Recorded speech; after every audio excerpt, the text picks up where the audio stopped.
దేశమంతా ఓ పక్క రంగుల పండుగతో కేరింతలు కొడుతుంటే నిజామాబాద్ జిల్లా హున్సా గ్రామస్తులు పిడిగుద్దుల కొట్లాటకు సిద్ధమయ్యారు. ఈ పిడిగుద్దులాటకు పోలీసులు ఆంక్షలు విధించినా అక్కడి గ్రామస్తులు లెక్క చేయడం లేదు. దీంతో పోలీసులు షరతులతో కూడిన అనుమతిచ్చారు.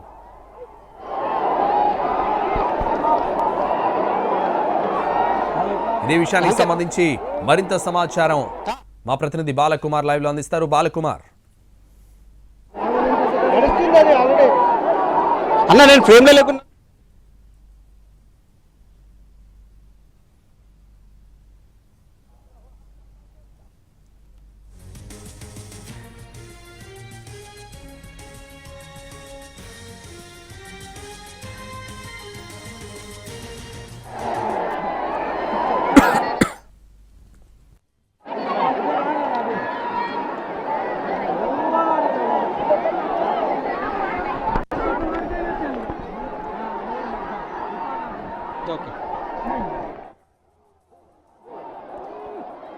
ఓకే. నిజామాబాద్ జిల్లా మంజీరా తీరంలోని హున్సా గ్రామంలో హోలీ సందర్భంగా వింత ఆచారం కొనసాగుతుంది. మనం చూడొచ్చు, ప్రతి ఏటా హోలీ సందర్భంగా పిడిగుద్దుల ఆట ఈ గ్రామంలో ప్రత్యేకత ఉంటుంది. దేశంలో ఎక్కడ కూడా ఈ సాంప్రదాయం ఉండదు. కానీ ఒక హున్సా గ్రామం మాత్రం రెండు వర్గాల గ్రామస్తులు చీలిపోయి ఈ విధంగా ఒకరినొకరు ముఖంపై కొట్టుకుంటారు. ఇలా ప్రతి ఏటా పిడిగుద్దుల ఆట జరిగితేనే తమకు ఒక ఆచారంగా కొనసాగుతుంది.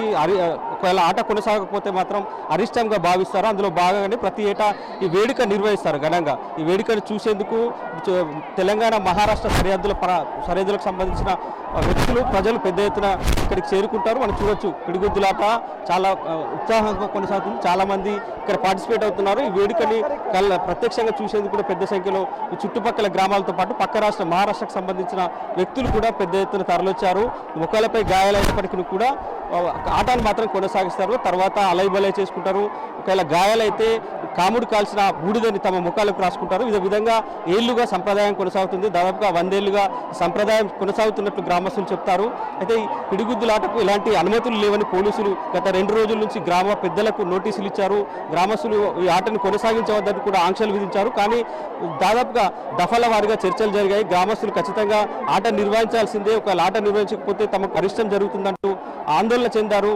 పోలీసులతో పదే చర్చలు జరిపాడు. కానీ పోలీసులు చివరి క్షణంలో షరతులతో కూడిన అనుమతిచ్చారు. కేవలం 5 నిమిషాల పాటు పిడిగుద్దుల ఆటకు అనుమతిచ్చారు. దీంతో గ్రామస్తులంతా ముందుగా మేళ తాళాలతో ఒక్కో కుల సంఘానికి ఆహ్వానించిన అనంతరం 2 వర్గాలుగా చీలిపోతారు. గ్రామస్తులంతా ఒక తాడు కట్టారు. తాడుకు రైట్ సైడ్ ఒకరు, లెఫ్ట్ సైడ్ మరొకరు కూడా, ఇద్దరు 2 వర్గాలుగా చీలిపోయి ఒకరినొకరు కొట్టుకుంటూ ఈ వేడుకనైతే కొనసాగిస్తారు. ప్రస్తుతం మనం చూడొచ్చు, చాలా ఉత్సాహంగా పిడిగుద్దుల ఆటలో పార్టిసిపేట్ అవుతున్నారు. ఒకరినొకరు కొట్టుకుంటున్నారు.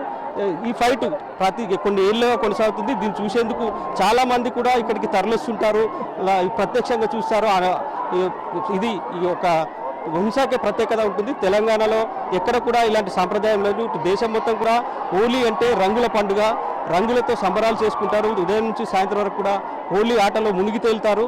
కానీ ఒక హున్సా గ్రామంలో మాత్రం ఉదయం హోలీ ఆడతారు, సాయంత్రం ఇక్కడికి వచ్చి ఈ విధంగా పిడిగుద్దుల ఆటలో హోలీ ఫైట్ చేస్తారు. సో ఇంత ఫైట్ చేసినా తర్వాత ఎలాంటి కల్మషాలు లేకుండా గ్రామస్తులంతా ఒక్కచోట చేరుకుంటారు. తర్వాత అలైబలై చేసుకుంటారు.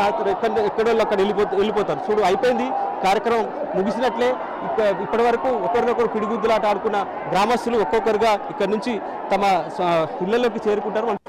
దాదాపు 10 నిమిషాల పాటు, అంటే పోలీసులు ఆంక్షలు విధించడంతో తక్కువ సమయంలోనే ఆట ముగించారు. ఎవరికి కూడా ఎలాంటి గాయాలు కాలేదు. చిన్న స్వల్పంగా గాయాలైనప్పటికీ వాళ్ళంతా కూడా మళ్ళీ ఎప్పటిలాగే ఫ్రెండ్షిప్తో ఈ ఆటని కొనసాగిస్తారు. అంటే అలైబలై చేసుకుంటారు. ఎంత కొట్టుకున్నప్పటికీ అది ఒక సాంప్రదాయంగా భావిస్తారు. ఆ తర్వాత ఇక్కడ నుంచి మెల్లిగా తమ ఇళ్లలోకి చేరుకుంటారు. యథావిధిగా అందరూ కూడా సంబరాల్లో మునిగి తేలుతుంటారు. చాలా కాలంగా ఈ సాంప్రదాయం కొనసాగుతుంది. తెలంగాణ, మహారాష్ట్ర అంటే మంజీరా పరివాహక ప్రాంతంలో ఇప్పుడు ఈ కార్యక్రమం కొనసాగుతుంది. మహారాష్ట్ర కల్చర్ ఉంటుంది, ఇటు కర్ణాటక అంటే 2 రాష్ట్రాలకు సరిహద్దులో ఉండటంతో ఈ కల్చర్ ఇక్కడ కొనసాగుతుందని చెప్తున్నారు. చాలామంది అంటే గ్రామంలోని అన్ని కులాలకు సంబంధించిన వారు ఇక్కడ, కుల మతాలు లేవు, వయోభేదం లేదు, ప్రతి ఒక్కరు కూడా ఇక్కడికి వస్తారు. ఈ హోలీ సందర్భంగా జరిగే పిడిగుద్దుల ఆటలో పార్టిసిపేట్ అవుతారు. ఆ తర్వాత ఎప్పట్లాగే అలైబలై చేసుకొని తమ ఇళ్లలోకి వెళ్తారు. సో ఇప్పటి వరకు ఆట కొనసాగింది. ఒకరినొకరు ఆటలాడుకున్న అనంతరం తమ ఇళ్లలోకి వెళ్ళిపోతున్న దృశ్యాలను మనం చూడొచ్చు. సో మనం స్క్రీన్పై చూపించే ప్రయత్నం అయితే చేస్తున్నాం. ఇప్పటి వరకు కూడా ఇది కొనసాగింది. అందరూ కూడా తమ తమ ఇళ్లలోకి వెళ్ళిపోతున్నారు. ఆట ముగిసింది. పోలీస్ ఆంక్షలతో ఈసారి తక్కువ సమయానికే తమ ఆటను కొనసాగించి యథావిధిగా తమ ఇళ్లలోకి వెళ్తున్న పరిస్థితి అయితే కనిపిస్తుంది. గతంలో ఎప్పుడు కూడా ఇంత దాదాపు అరగంటకు పైగా ఈ కార్యక్రమం కొనసాగేది. కానీ ఈసారి పోలీసులు మాత్రం చాలా ఆంక్షలు విధించారు. ఒకరినొకరు కొట్టుకోవడం కరెక్ట్ కాదు. దీని తర్వాత ఘర్షణలు జరిగే అవకాశం ఉంటుంది.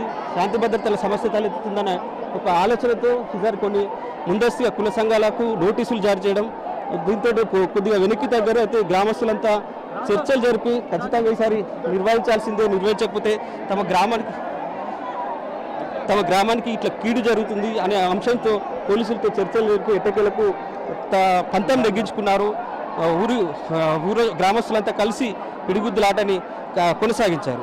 సో చూడొచ్చు, ఇది ఇక్కడ ఉన్న గ్రామంలో update. Right, thank you Balakumar.